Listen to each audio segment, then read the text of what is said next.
We need to be very clear about what's going on. This is the Chinafication of the United States of America. Hello, everyone. Welcome to the Trish Regan Show. We are brought to you in part today by Immunity Armor Gold. It's the most advanced immunity boosting formula you can get in one product. Go to immunityarmorgold.com and use promo code TRISH10 for 10% off.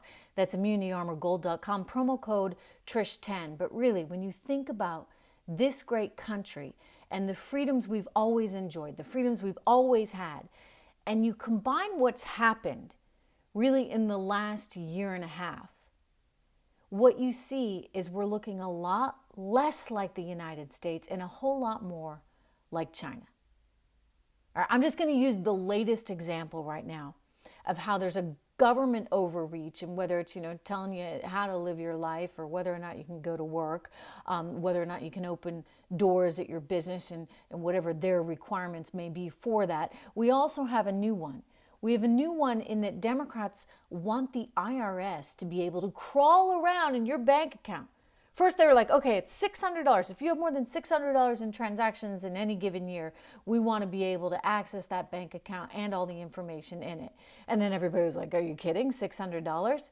So now they've upped it to $10,000. So if you have more than $10,000 in or out, doesn't matter how little the transactions are big, in a bank account in a given year, the Democrats think that they have the right to send the IRS in there to start trolling around. That feels to me very like China, right? What do you think the digital yuan is? The renminbi that's gone digital, because they want to be able to know exactly where you are, what you're spending money on, how you're spending money, etc. And now our government is proposing something similar? I don't think so. This, by the way, is all designed to target billionaires. Billionaires. And yet, do you know that the average American has $61,000 that goes in and out of an account in a given year? So don't tell me you're trying to go after billionaires. No. I think you're trying to do something else entirely. That's my personal viewpoint on it. I don't like the idea of this. Now, everybody needs to pay their taxes. I'm not saying that this is anything to do with that. However, I would argue that we should have a little bit of privacy when it comes to what we're spending our money on and where we're spending our money. And to go after every account, which is basically what you'd get by casting a net so wide. Just call it what it is. Don't tell us that this is about billionaires when it's not. Because this is all about giving the federal government more and more access to our lives, more access to our information. And it feels like a total invasion of American privacy. And that's what's at stake, effectively. And it's wrong. And we shouldn't be having to deal with this. And yet that's exactly what's happening. I mean, this administration, the Biden administration, thinks that it can effectively pull a China on America. And Americans aren't going to go for it. We're absolutely not going to go for it. By the way, the banks don't like it either, right? Because this would be having to turn over all this information about your own clients. I mean, it's not going to fly. And yet they push and they push and they push. And it's like you can't give these people an inch, because they will take one big, large country mile. I want to say, before I get to the story about Mark Zuckerberg and his metaverse, and not just the Chinafication of the world, but the big tech takeover of the world, I want to just remind everybody that, you know what, you think sometimes your email is free. You think that you're able to have this anonymity online. You don't really, unless you take the proper precautions. And Google, Yahoo, AOL, all of these emails that are quote unquote free are not really free. Meanwhile, the browsing that you do online, I mean, here we are talking about bank accounts. Think about just in terms of the research that you do for anything online. All of that leaves you extremely exposed, because there's big data miners that are out there watching your every move. I mean, they effectively know you better than you know yourself. Really. I mean, because that's how they serve up all these ads to you, by gathering information on who you are and what you're looking at. So it's an appropriate time, as we talk about privacy and the Chinafication of the U.S., to think about a VPN that can protect you from all of that.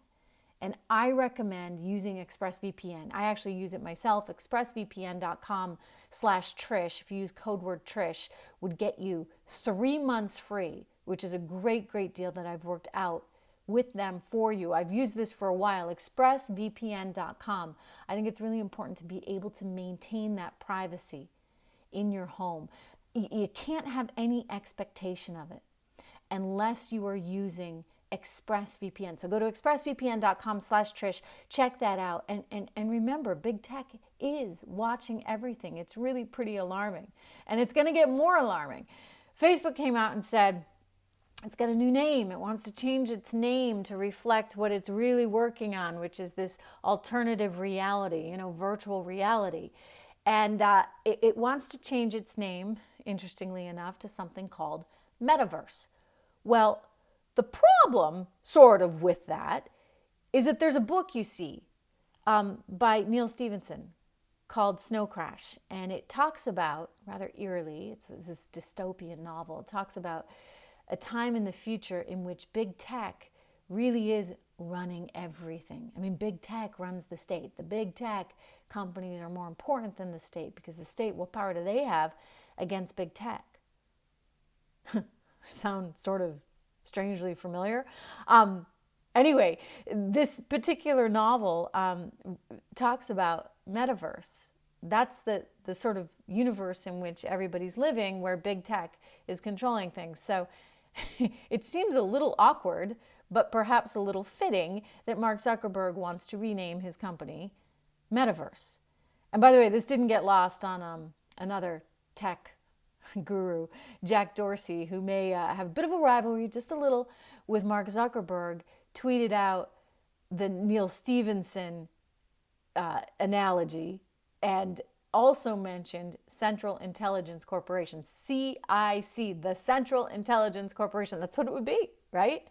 I mean, if we allow big tech to have this kind of power, and the problem is you've got a government that thinks it can work with big tech. Don't forget Jen Psaki telling us that she gave Facebook a list of, problem accounts. If the White House is out there deciding what you can see, what you can't see, and working with big tech on that, then what exactly does that say about our freedom of speech?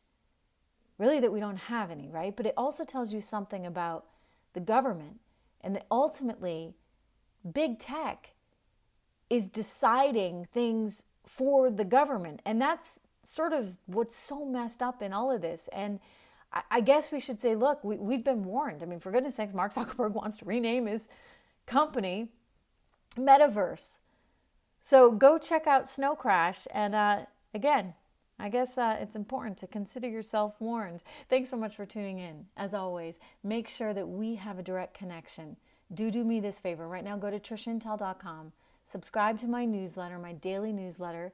Make sure you were subscribed to this channel, of course, but also download my audio version of the podcast, which comes out daily on Apple iTunes, Spotify, or wherever you get your podcasts. And again, if you're on the website and you subscribe to me directly there, we can avoid the dangers together of big tech. So please make sure you do that. Go to trishintel.com and sign up for the newsletter. And I'll see you right back here tomorrow.